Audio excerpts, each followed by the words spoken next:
जय श्री कृष्णा, राधे राधे, जय माता दी। कैसे हैं आप सब? आशा करती हूँ आप सब अच्छे होंगे। आप सभी को आने वाले नवरात्रों की हार्दिक शुभकामनाएं। तो आइए जानें नवरात्र के बारे में कि नवरात्र क्यों मनाए जाते हैं।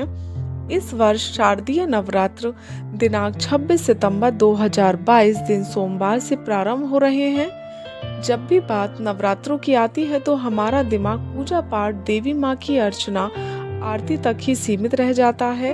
लेकिन क्या आप जानते हैं कि नवरात्रों का त्योहार क्यों मनाया जाता है और इसकी क्या मान्यता है?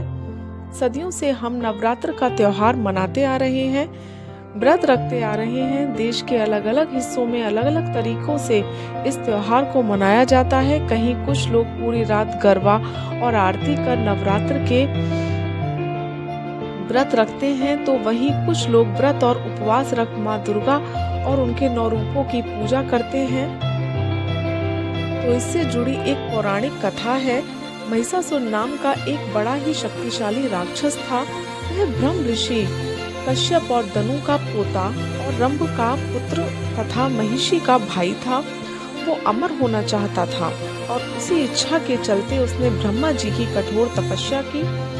ब्रह्मा जी उसकी तपस्या से खुश हुए और दर्शन देकर कहा कि उसे जो भी वर चाहिए वो मांग सकता है। महिषासुर ने अपने लिए अमर होने का वरदान मांगा। महिषासुर की ऐसी बात सुनकर ब्रह्मा जी बोले, जो इस संसार में पैदा हुआ है उसकी मृत्यु निश्चित है, इसीलिए जीवन और मृत्यु को छोड़कर जो चाहो मांग लो। ऐसा सुनकर महिषासुर ने कहा, ठीक है प्रभु, फिर मुझे ऐसा वरदान दीजिए कि मेरी मृत्यु ना तो कोई देवता या असुर के हाथों हो और ना ही किसी मानव के हाथों, अगर हो तो किसी स्त्री के हाथों हो। महिषासुर की ऐसी बात सुनकर ब्रह्मा जी ने तथास्तु कहा और चले गए। इसके बाद महिषासुर राक्षसों का राजा बन गया। उसने देवताओं पर आक्रमण कर दिया और देवता घबरा गए।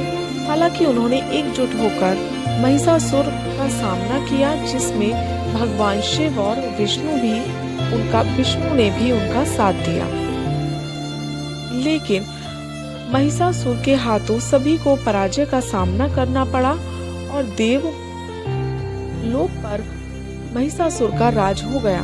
महिषासुर से रक्षा करने के लिए सभी देवताओं ने भगवान विष्णु के साथ आदि शक्ति की आराधना की।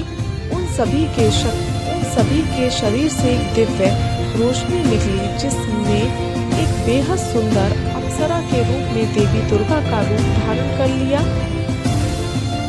देवी दुर्गा को देखकर महिषासुर उन पर मोहित हो गया और उनसे शादी करने का प्रस्ताव सामने रखा। बार बार वो यही कोशिश करता। देवी दुर्गा मान गई, लेकिन एक शर्त पर। उन्होंने कहा कि महिषासुर को उनसे लड़ाई में जीतना होगा। महिषासुर मान गया और फिर लड़ाई शुरू हुई, जो 9 दिनों तक चली। 10वें दिन देवी दुर्गा ने महिषासुर का अंत कर दिया, मतलब बुराई पर अच्छाई की जीत हुई। और तभी से ये नवरात्रि का पर्व बड़े ही धूमधाम से मनाया जाता है। जय माता दी।